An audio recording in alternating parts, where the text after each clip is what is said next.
자, 그 어렵다는 유류분 지문. 그래도 맨 마지막 문제를 풀었다는 건 이해를 좀 했다라고 보여요.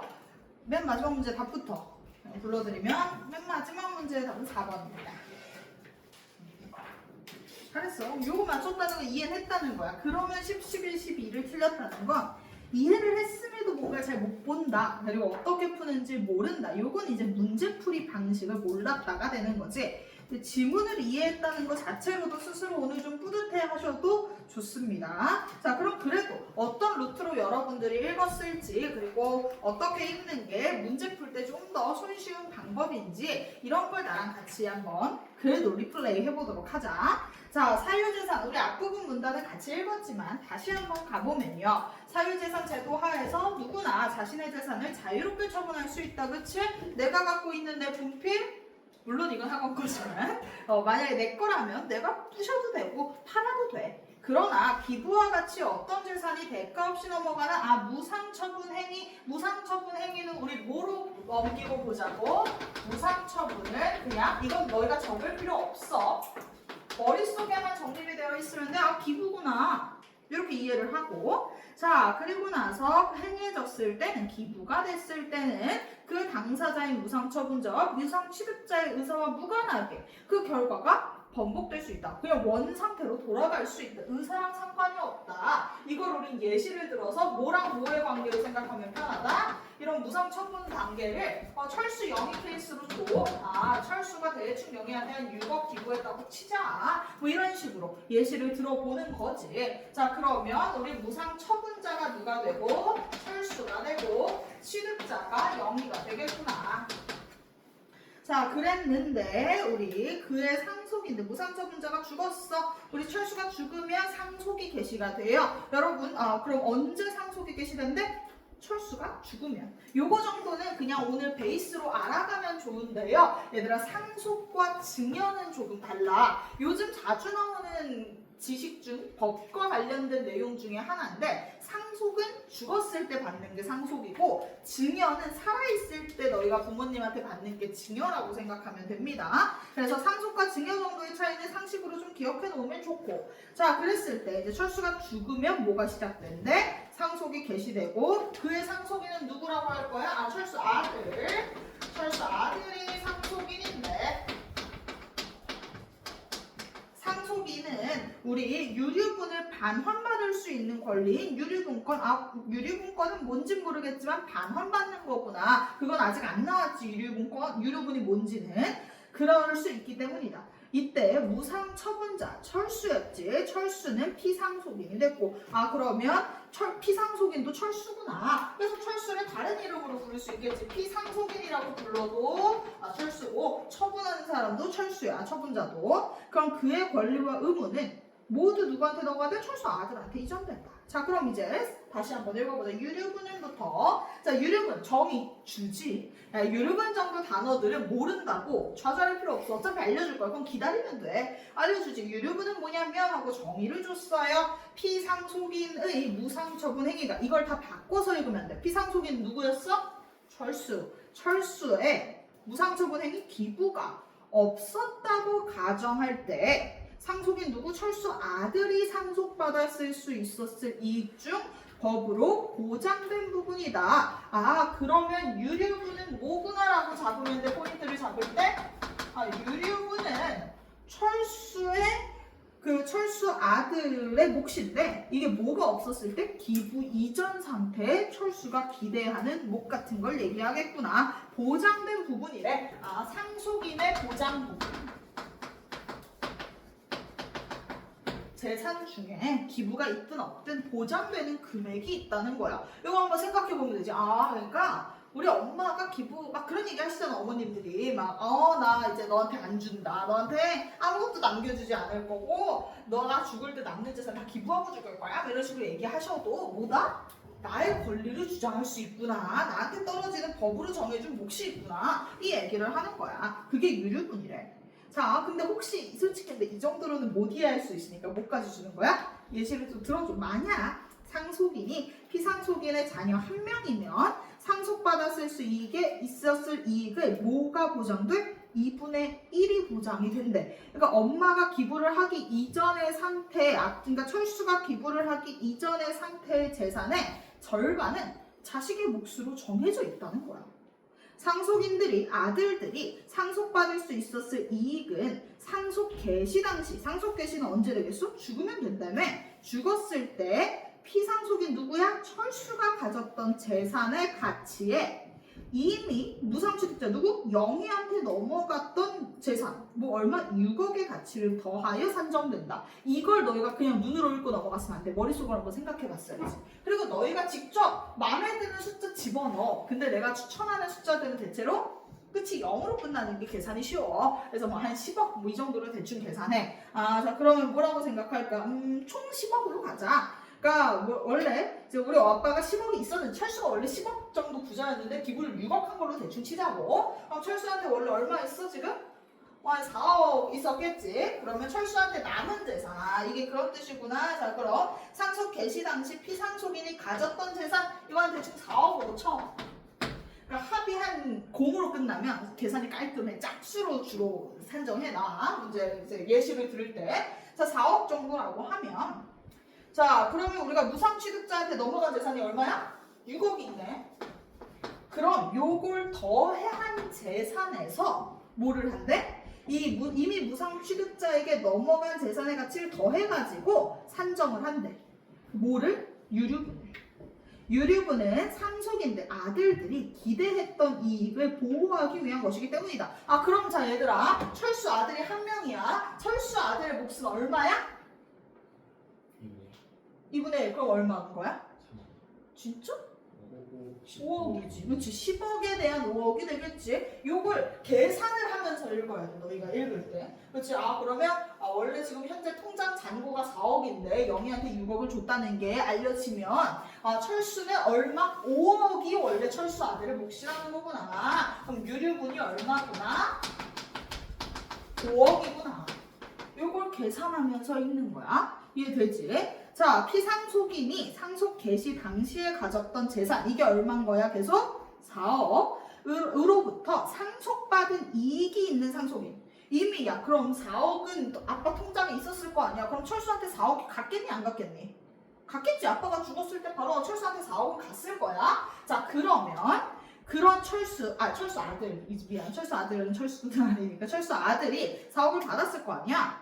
자 그러면 유류분에 해당하는 이익의 일부만 반환받을 수 있다. 그럼 그게 무슨 뜻이야? 얘가 이미 4억을 받았어. 그럼 얘가 가져야 될 유류분은 얼마가 남았어? 1억 남았잖아. 그럼 그 1억에 대해서 청구하는 거래. 그걸 반환받는 거래. 자, 그래서 유류분에 해당하는 이익에서 이미 상속받은 이익, 그게 바로 뭐야? 4억을 뺀 값인 유류분 부족액만 반환받을 수 있기 때문이다. 그럼 유류분 부족액은 얼마겠구나? 얘는 이미 4억은 받았을 테니까 얼마 남았어? 1억. 이걸 지금 누구한테 뺏을 수 있다? 영희한테 가서 야 1억 내놔. 이걸 얘기할 수 있다는 거지. 자, 그 얘기를 하는 거야. 자, 유류분 부족액의 가치는 금액으로 계산되지만 항상 돈으로 반환되는 것은 아니다. 만약 무상 처분된 재산, 자 내가 기부한 재산이 돈이 아니라 물건이나 주식처럼 돈 이외의 재산이라면 처분된 재산 자체가 반환 대상이 되는 게 원칙이다. 얘들아 이건 그냥 법지문의 꿀팁인데요. 원칙과 예외가 무조건 나와. 원칙과 예외는 정리해 놓으셔야 됩니다. 자 원칙은 뭐래? 물건이면 뭘 반환하는 거? 물건 자체. 이게 원칙이래. 대충 이것도 예시 생각해서 한번 해보자. 그 재산 자체, 물건 자체가 돌려지는 게 원칙이래. 뭐 예를 들어서 내가 백자, 청자 이런 걸 줬어. 내가 이제 이게 기부한 게 청자야? 아니면 그림이야? 이런 걸 기부하기도 하잖아. 그걸 기부했을 때는 뭐래? 요 케이스는 그 물건 그대로를 반환하는 게 원칙이야. 근데 다만 이게 바로 뭐겠어? 예외겠지. 예외적인 케이스. 재산 자체를 반환하는 게 불가능해. 얘가 이거 부셨어. 뭐 아니면 이걸 벌써 팔아버렸어. 그래서 불가능해. 그러면 어떡해? 그럴 때 돈으로 가. 그렇대. 그럼 이 정도는 정리해놔야지. 불가능하면 돈. 만약에 부셨으면 돈. 그 다음 또한 재산 자체의 반환이 가능해도 줄 수는 있는데 유류분권자와 무상취득권자가 뭐를 하면? 합의를 하면, 쇼부를 치면 야 그냥 돈으로 주면 안 되냐? 이런 식으로 합의를 보면 돈으로 받는 돼. 오케이? 이 정도 정리해놔. 그 다음은 무상처분된 재산이 물건이야. 우리가 계속 물건 예시 들고 있었는데 뭐 그럼 물건이면 청자면 유류분 반환은 어떤 식으로 돌아가야 되냐? 근데 그렇잖아. 우리가 아까 돈일 때는 1억을 주면 됐어. 근데 그럼 청자면 어떡해? 그러면 무상취득자가 반환해야 할 유류분 부족액이 우리 아까 얼마였지? 1억이었지? 1억이 무상처분된 물건의 가치보다 만약에 적을 때만 케이스를 얘기하는 거래. 1억이 무상처분된 물건의 가치보다 적을 때 그럼 무상처분된 물건이 얼마 정도라고 칠까? 자, 청자가 그래 몇 억짜리? 그래 아까 이야기한 것처럼 뭐 대충 6억짜리라고 칠 때 6억짜리면 뭐래? 그 비율만큼 무상취득자로 한테 반환받을 수 있대. 1억에 해당하는 비율만큼. 그럼 6분의 1 정도를 반환받을 수 있다는 거야. 그럼 물건을 6분의 1을 자른다는 건 아닐 거 아니야? 그럼 그게 바로 뭐래? 이로 인해 하나의 물건에 대한 소유권이 나뉘어지는 거래. 그러니까 얘가 그 청자에 대한 6분의 1의 소유권을 갖게 된다. 만약에 그 청자가 6억짜리였으면 1억에 대한 비율 6분의 1 정도만 지분을 갖게 되는 거구나. 이런 식으로 이해를 하면 되겠지. 자, 그 다음 무상처분된 물건의 시가가 근데 만약에 변동할 수 있잖아. 자, 청자 같은 건 시가가 계속 바뀌지. 시가가 뭐야? 판매 가격. 크림 같은 거 보면 요즘 막 있지 않아? 크림 같은 거 보면 이렇게 막 크림 뭔지 알지 너희? 다 어플 있잖아. 막 가격 막 바뀌잖아. 판매가가. 그게 바뀌면 어떡해? 청자의 시가가 바뀌면 어떡할까? 뭘 기준으로 삼을까? 유류분의 취지에 비추어서 상속 개시 당시, 상속 개시가 언제야? 죽었을 때. 철수가 죽었을 때를 기준으로 해야 한다. 다만 이게 원칙이야. 자, 원칙은 뭐야? 상속 개시 때 시가. 원칙은 그 아까 철수 죽었을 때.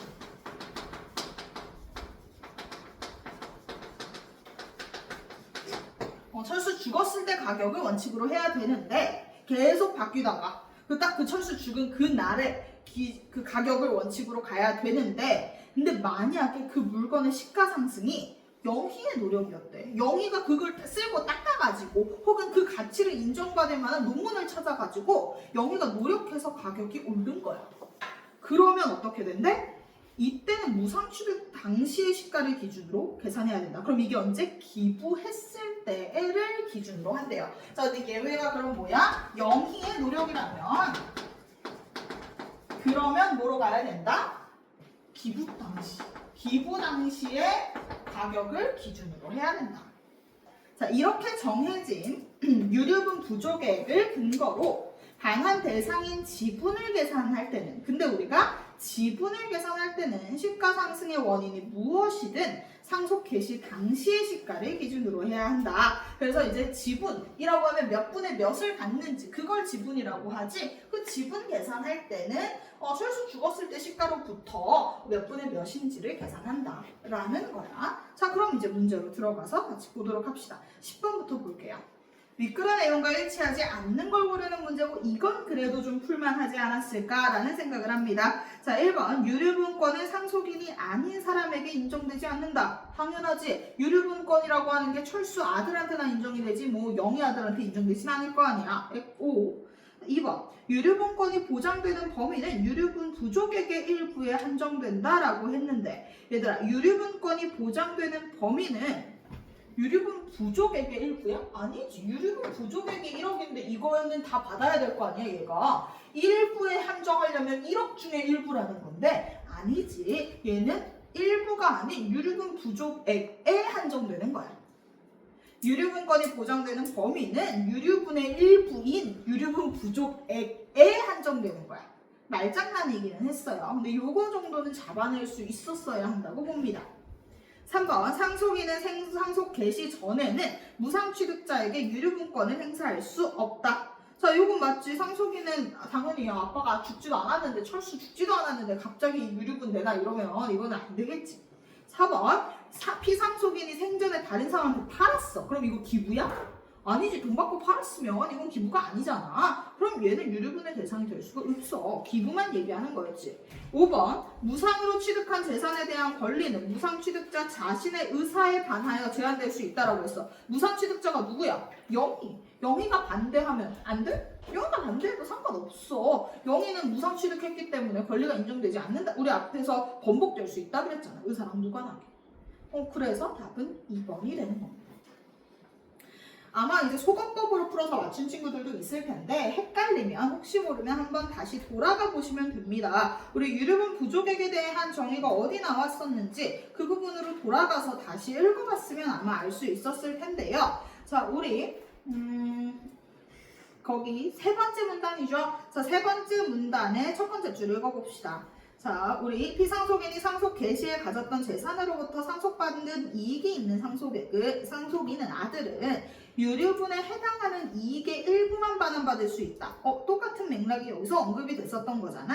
유류분에 해당하는 이익의 일부라 그랬어. 그럼 이게 바로 뭐야? 유류분 부족액만 반환받을 수 있다라는 뜻이었겠지. 그래서 요거 혹시 헷갈리면 얘들아 소거법으로 풀고 헷갈리면 다시 돌아가서 보시면 됩니다. 이 말이 어디 있었는지 정도는 기억할 테니까 그 부분 돌아가서 다시 한번 확인하는 거 몇 초 안 걸려. 이걸로 한 문제 맞추는 게 낫지. 자, 그 다음 11번 가볼게요. 11번이 되게 어려웠어요. 사실 여기서 이 네 문제 중에서 난 맞출 수 있었다라고 보는, 그러니까 제일 많이 틀렸을 수 있겠다라고 보는 게 11번 중에입니다. 자, 답이 4번인데요. 어려웠죠? 1번, 3번은 안 골랐을 것 같고, 그치? 1번, 3번 골랐으면 이건 너무 허수고, 미안, 허수란 말 썼어. 2번, 4번, 5번 정도까지 뭐 난 납득해. 그러니까 2, 4, 5 정도가 다 함정이었어. 그래서 고려하는 게 너무 많았지. 1번부터 보자. 무상 처분된 재산이 물건 한 개이면 유류분권자는 그 물건 전부를 반환받는다 그랬어? 지분 받는다 그랬잖아. 청자가 뭐 6억짜리인데 얘 유류분 부족액 1억인데 그 청자 다 가져오면 날강도지. 그렇지. 2번 부상 처분된 물건이 반환되는 경우 유류분 부족액이 클수록 무상 취득자의 지분이 더 커진다. 솔직히 난 2번 고른 애들도 얼추 잘 이해했다고 본다? 근데 다만 놓친 게 하나 있을 뿐이죠. 이 옵션을 놓쳤어. 자, 무상 처분된 물건이 반환되는 경우 유류분 부족액이 클수록 무상 취득자의 지분이 커지는 게 맞아. 근데 얘들아, 물건의 가격보다 유류분 부족액이 커버리면 지분을 더 이상 나누게 돼? 안 나누게 되지. 자, 여기서 조건이 뭐였어? 우리가 지분을 나눈다라고 했을 때 가장 근본적인 조건을 여러분들이 사실 놓쳤을 겁니다. 그래서 아마 2번 선지를 답으로 좀 급하게 풀었으면 답을 2번으로 고르고 넘겼을 수 있어. 다시 돌아가서 한번 읽어볼까요? 몇 번째 문단이냐? 1, 2, 3, 4... 그러니까 밑에서 두 번째 문단. 자, 밑에서 두 번째 문단에서 두 번째 줄 한번 읽어보자. 두 번째 줄 무상 취득자가 반환해야 할 유류분 부족액이 우리 아까 얼마였어? 1억이 무상 처분된 물건의 가치보다 적다면이야. 만약에 이 가치가 너무 커서, 그러니까 뭐가 커서? 유류분 부족액이 너무 커 10억이어서 무상 처분된 그 청자 6억짜리 청자보다 크면 지분을 나눌 필요가 없지. 그냥 그 청자 자체를 가져오면 되잖아. 그렇기 때문에 지분을 나눌 일이 없어져. 그래서 지분을 나누려면 기본적으로 뭐보다는 작아야 돼? 물건의 가격보다는 유류분 부족액이 적어야 돼요. 그래서 클수록에서 나가리가 되는 거야. 근데 솔직히 난 이걸 과연 시험장에 압박을 느끼는 고등학교 3학년 학생들이 어느 정도 풀어낼 수 있었을까 싶기는 해. 하지만 4번을 고른 애들이 있었다는 건 4번이 좀 너무 확실했기 때문입니다. 2번보다 더 확실했지. 3번 보자. 무상 취득자가 무상 취득한 물건을 반환할 수 없게 되면 유류분 부족액을 지분으로 반환해야 한다라고 했는데 반환할 수 없어. 불가능해. 그럼 뭐로 한다 그랬어? 돈으로 한다며. 그럼 얘 3번은 X지. 4번. 유류분권자가 유류분 부족액을 물건 대신 돈으로 반환하라고 요구하더라도 무상 취득자는 무상 취득한 물건으로 반환할 수 있어. 왜? 원칙이잖아. 자, 근데 우리가 돈으로 반환이 가능한 케이스가 딱 두 개밖에 없었지. 뭐랑 뭐? 합의를 했거나 불가능하거나. 근데 얘는 지금 합의한 상황이야? 아니지. 한쪽만 요구하는 상황이면 이건 합의가 아니잖아. 그렇기 때문에 이 케이스는 물건으로 반환할 수 있겠구나. 오, 답은 4번. 그다음 5번, 무상 처분된 물건의 일부가 반환되면 무상 취득자는 그 물건의 소유권을 가지고 유류분권자는 유류분 부족액만큼 돈을 반환받는다. 아니지.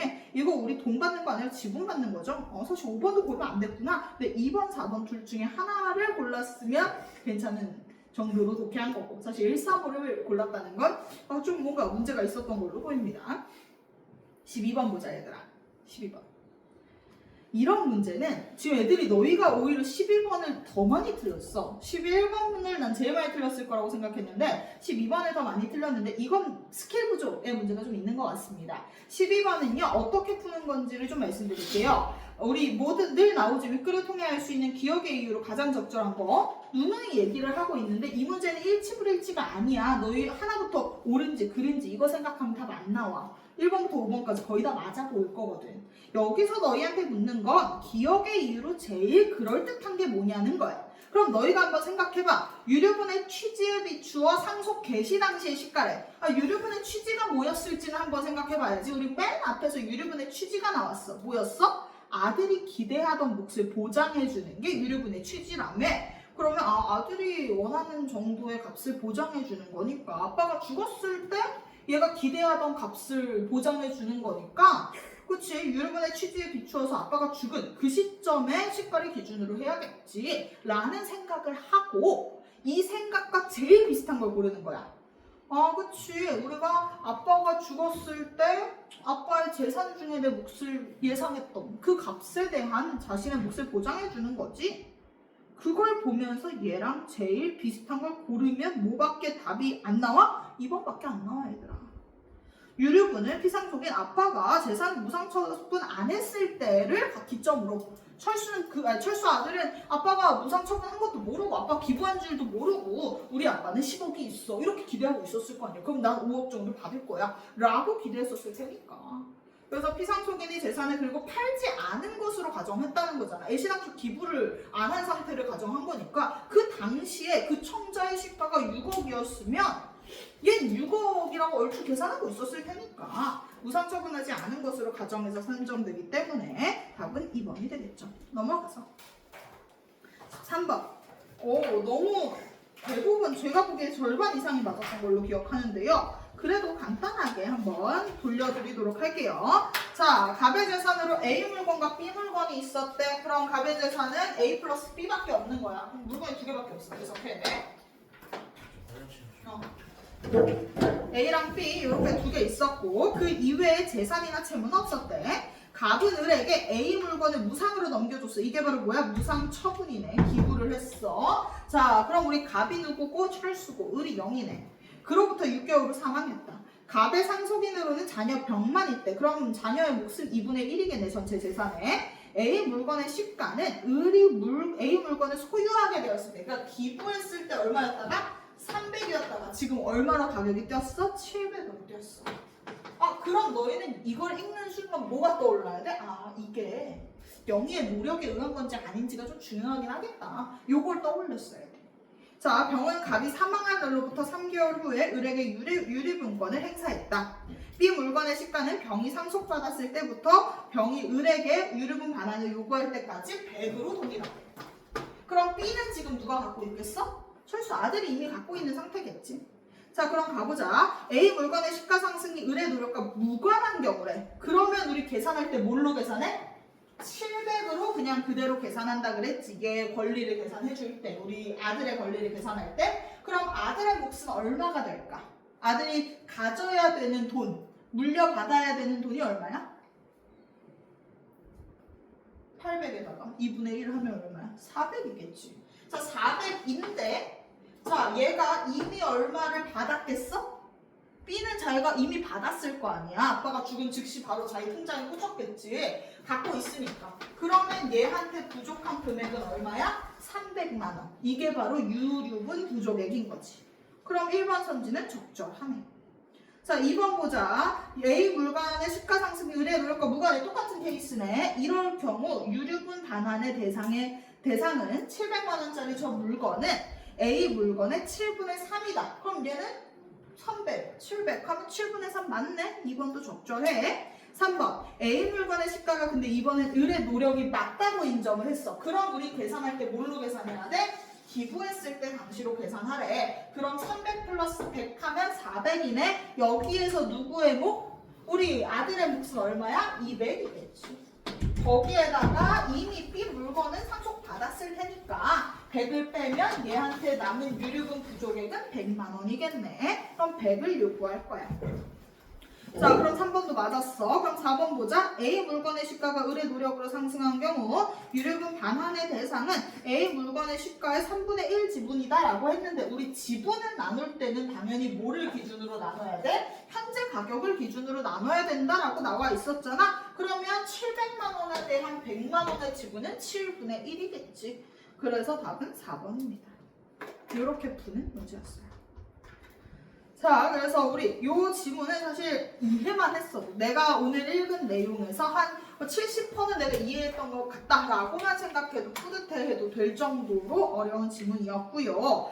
자, 요렇게 오늘 너희가 깨달아가야 되는 건 뭐야? 읽을 때 너희가 무지성으로 눈으로 읽는 게 아니라 뭘 계속 생각하면서 인위적으로 예시를 내가 너희한테 설명해준 그 방식을 따라서 너희도 직접 예시를 떠올리면서 읽어야 한다. 그 얘기를 해주고 싶었던 거고요. 자, 여러분 이번에 숙제로는 수능 특강을 드릴 건데요. 그 이유는 수능 특강 같은 경우에 라이트예요. 그러니까 너희 숙제를 솔직히 풀어오면 대충 그러니까 막 엄청 열심히 풀진 않잖아. 그렇기 때문에 뭐 나도 이거 그냥 틀린 문제만 해설해주고 넘길 건데 평가원 문제를 그렇게 날리기는 너무 아깝죠. 그래서 숙제는 날려도 어렵고 아깝지 않은 생각보다 저퀄리티기는 하지만 모의고사 트렌드를 잘 반영하고 있는 게 수능 특강이죠. 왜냐하면 수능 특강을 반영해서 이 내용을 반영해서 모의고사 문제를 내시잖아. 수능 문제는 이 내용에서 나오거든. 그렇기 때문에 요즘의 트렌드가 어떤 건지는 수능 특강을 좀 했다 보면 감을 잡을 수 있어요. 굉장히 랜덤하게 제가 집어넣습니다. 인문예술, 사회문화, 또 인문예술, 사회문화 이런 식으로 랜덤한 순서로 집어넣었고요. 한번 쭉 읽어보면서 예시 생각하면서 쭉 읽어보면 좋겠다 싶습니다. 이번엔 인문지문 3개, 사회, 그러니까 경제나 법지문 2개 이렇게 3개, 이렇게 4개, 2개인가? 그래서 총 6지문밖에 안 들어가 있거든? 하루에 한 지문씩 풀면 되고 한 지문 풀 때 너희 뭐 한 지금 15분 걸렸잖아. 넉넉했지? 그래서 하루에 15분 정도씩은 투자할 수 있죠. 근데 얘들아 이게 6개가 한 번에 몰리면 조금 길어진다, 그지? 그러니까 좀 꾸준히 풀거나 하시면 좋을 것 같아요. 하루 만에 다 풀기 쉽지 않은 양일 거야. 다음 시간까지 요수능 특강 6지문과 사이에 건너뛰었던 문법 풀어오시면 되고 여러분 당연히 시험 보겠어.